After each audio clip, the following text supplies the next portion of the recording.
All right, today we're going to talk about a marketing playbook. And it involves, yes, bananas in bathrooms and beer pong at AI conferences. It's kind of wild, but it proves one really important thing. Creativity can consistently and, let's be honest, hilariously outperform cash. So, I want you to picture something. Imagine you're a tiny startup at some massive conference. You look to your left, there's Google. You look to your right, there's Microsoft. I'm talking giant, gleaming boots, endless budgets. How do you even begin to compete for attention in a room like that? The short answer, you don't. You don't even try to outspend them, because you can't. It's a losing game. No, you have to outthink them. You have to outplay them. And yeah, sometimes you gotta outweird them. So, what exactly is this secret to outsmarting the giants? Well, it's a whole philosophy, really. It's called Scrappy Marketing. And its core principle? Super simple. Creativity. Over. Capital. And look, this isn't just a list of tactics you can copy. It's a mindset. It's all about using your resourcefulness, a little bit of humor, and, an actual human connection to create these unforgettable moments. The kind of moments that can seriously generate more buzz than $1 million ad campaign. And you can really see the difference when you lay it out like this. On one side, you've got traditional marketing, right? Big budgets, everything's super polished, you're spending a ton on media, and it's all about that conversion. But the Scrappy approach? It just flips the whole thing on its head. It's about creativity instead of big budgets, playfulness instead of perfect polish, and creating these amazing moments that build a real connection with people. Okay, so theory is great, but let's see how this actually plays out in the real world. We're going to start in the early days with a few clever hacks that helped one tiny startup find its footing against some absolute giants. And here's the roadmap for our story. We're going to go from a simple beer banner on Bourbon Street all the way up to a game of beer pong at a modern AI conference. And trust me, each stop along the way teaches a pretty unique lesson. So let's rewind to 2006. The scene is the PubCon conference in New Orleans. This little startup, Chitika, has a tiny booth. And I mean tiny, literally wedged between Google and Microsoft. So instead of fighting a battle they knew they'd lose right there on the expo floor, they looked outside. They went and partnered with a bar owner at the very start of Bourbon Street. The deal was simple. The bar hangs this huge Chitika banner, and in return, the startup hands out free beer coupons at their booth. The result? Every single person attending that conference saw that banner. Okay, now let's fast forward to 2008. The team is at another massive expo, AdTech Chicago. And get this, after paying for the booth itself, this was their entire marketing budget, $500. I mean, that's not enough for fancy swag, not enough for flashy signs. What on earth are you supposed to do with that? Well, you get weird. That's what you do. They bought a whole bunch of bananas and chocolate bars, stuck labels with their booth number on them, and then they put them in baskets inside the restrooms. Yeah, the bathrooms. The buzz was immediate. You had people laughing, totally confused, but also really curious. They're all asking, who are the banana people? And man, does that show you the power of surprise or what? All right, so the next phase of this story shows a real evolution. The tactics start to move away from just grabbing attention and more towards building a genuine community and creating real human experiences.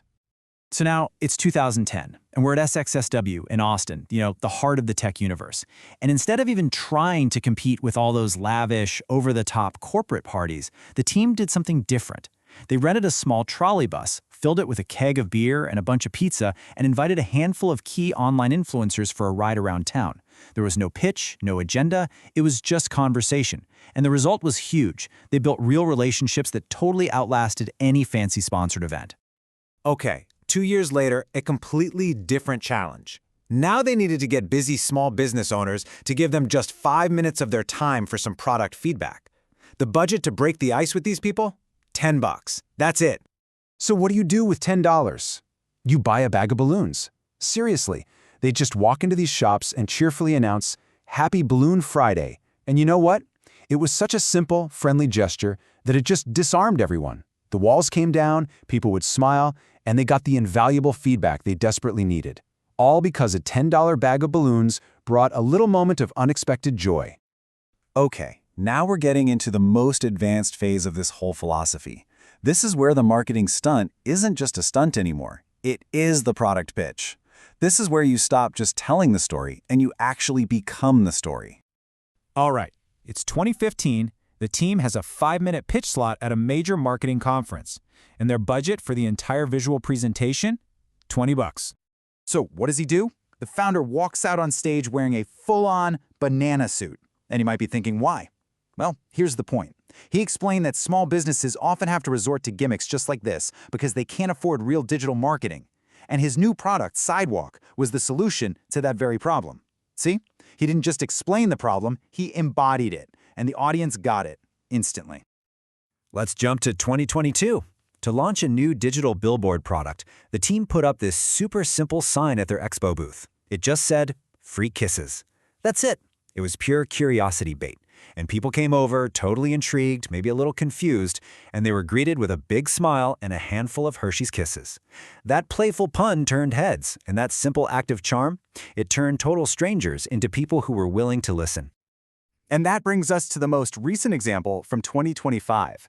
To promote a test prep platform called Testcadia, they set up a beer pong challenge. And what attendees quickly realized was that even if you know all the rules of the game, you still need practice to actually succeed. That game, that simple game, taught them the platform's core value in a way they could feel. Practice matters way more than just theory. They didn't just hear the idea, they experienced it. So after all these wild stories, what's the actual playbook here? What are the core principles we can really take away from, 2 decades of this kind of scrappy marketing? So what have we really learned? Well, it all boils down to these core ideas. First and foremost, creativity is greater than capital, always. Playfulness will beat perfect polish every single time. You got to focus on creating memorable moments, not just buying media spent. And it's about building a real connection, not just chasing a conversion. It's about being resourceful, not just having resources. Because at the end of the day, you really don't need a massive budget. You just need a damn good story. And that really just leaves us with one last thought. A question for you, really. What's your unexpected, low-cost, high-impact idea that's just waiting to happen? What's your banana in the bathroom?